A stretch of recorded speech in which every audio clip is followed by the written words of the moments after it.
UNTV live, हम हैं आपकी आवाज।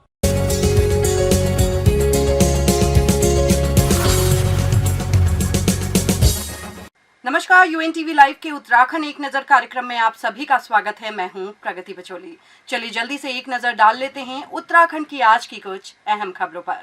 खबरों में सबसे पहले बात कर लेते हैं मुख्यमंत्री पुष्कर सिंह धामी की, जिन्होंने आज प्रदेश के विकास कार्यों और केंद्र तथा राज्य सरकार द्वारा संचालित किए जा रहे योजनाओं की समीक्षा की। इसके साथ ही उन्होंने साल 2025 तक उत्तराखंड को देश का सशक्त राज्य बनाने को लेकर अधिकारियों को दिशा निर्देश भी दिए। मुख्यमंत्री पुष्कर सिंह धामी ने विभागीय अधिकारियों को निर्देशित किया कि जो लक्ष्य तय किए गए हैं उनको पूरा करने के लिए विभाग तेजी के साथ कार्य करे और किसी भी तरह की कोई कोताही न बरतें।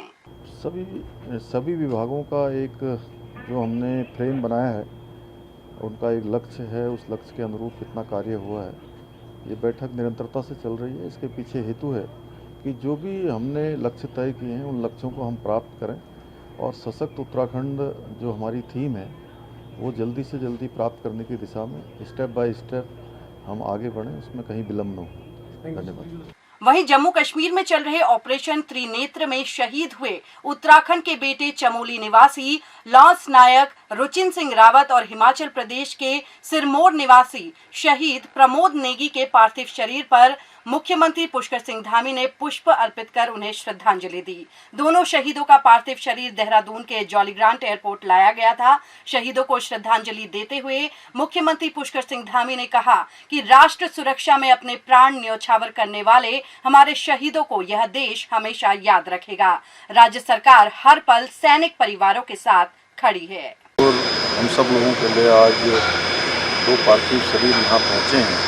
हमारे प्रदेश के रुचिन सिंह रावत और हिमाचल प्रदेश के प्रमोद नेगी, दोनों के ही पार्थिव शरीर यहाँ पहुँचे हैं, जहाँ हमारे लिए एक तरफ बहुत दुखद क्षण भी है और उसके साथ साथ हमारे लिए गौरव भी है, गर्व भी है कि दोनों ने भारत माता की रक्षा के लिए, हम सब की रक्षा के लिए, देश की सीमाओं की रक्षा के लिए अपने प्राणों का बलिदान दिया है। मैं भगवान से प्रार्थना करता हूँ कि भगवान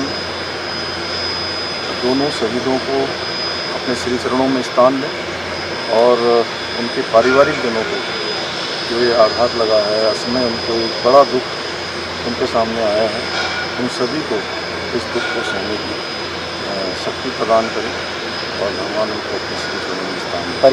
अब बात कर लेते हैं उत्तराखंड की धामी सरकार में दायित्व के बंटवारों की। तो कर्नाटक चुनाव के बाद दायित्व का बंटवारा कर दिया जाएगा। यह बात बीजेपी के प्रदेश अध्यक्ष महेंद्र भट्ट ने कही। उन्होंने कहा कि कर्नाटक चुनाव के बाद ही दायित्व बंटवारे और कैबिनेट विस्तार पर विचार किया जाएगा, क्योंकि अभी पार्टी का फोकस आगामी चुनावों की तैयारियों पर है। दायित्व लटके नहीं है, दायित्व की सूची केंद्र नेतृत्व के पास है। कर्नाटक चुनाव के कारण विलंब हुआ है और माननीय मुख्यमंत्री जी ने अभी हमारे प्रदेश के प्रभारी किशन गौतम जी से उनकी भेंट हुई है।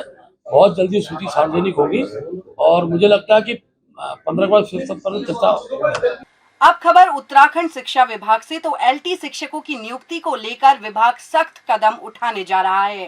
शिक्षा महानिदेशक बंशीधर तिवारी ने कहा कि करीब 1500 शिक्षकों की नियुक्ति पत्र दिए जा चुके हैं, लेकिन बहुत से शिक्षकों ने अभी तक ज्वाइन नहीं किया है। सबको नोटिस जारी कर दिया गया है और कहा गया है कि अगर वह 8 मई तक ज्वाइन नहीं करते हैं तो यह माना जाएगा कि वह सेवा करने के इच्छुक नहीं है।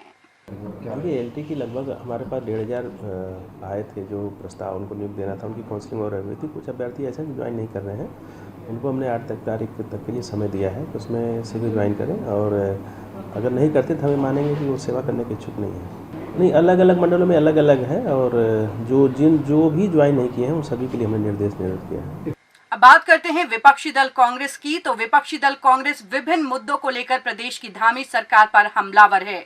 इसी कड़ी में आज महिला कांग्रेसी कार्यकर्ताओं ने सचिवालय कूच किया। इस दौरान महिला कांग्रेसी कार्यकर्ताओं ने अध्यक्ष ज्योति गैरोला के नेतृत्व में प्रदेश की धामी सरकार पर अंकिता हत्याकांड मामले में VIP का नाम उजागर न करने और कैबिनेट मंत्री प्रेमचंद अग्रवाल के सड़क पर मारपीट करने के मामले में FIR में मंत्री का नाम दर्ज न करने को लेकर जमकर निशाना साधा।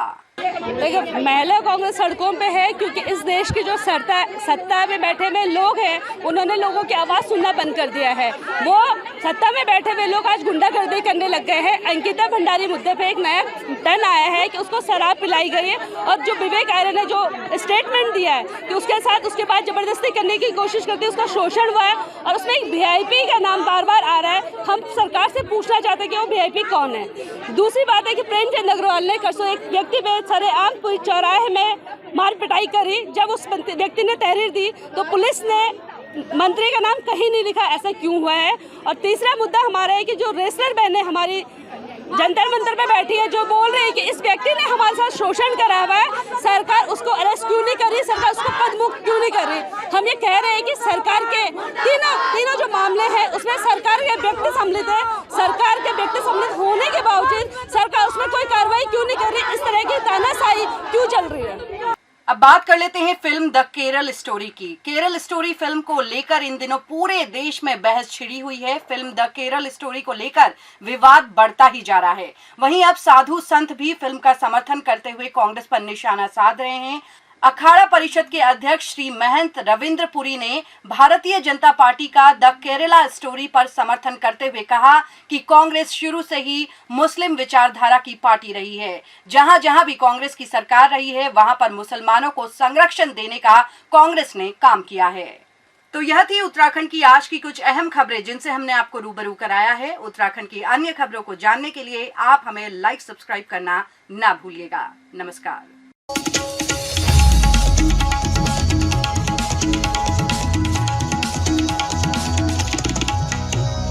UNTV लाइव, हम हैं आपकी आवाज।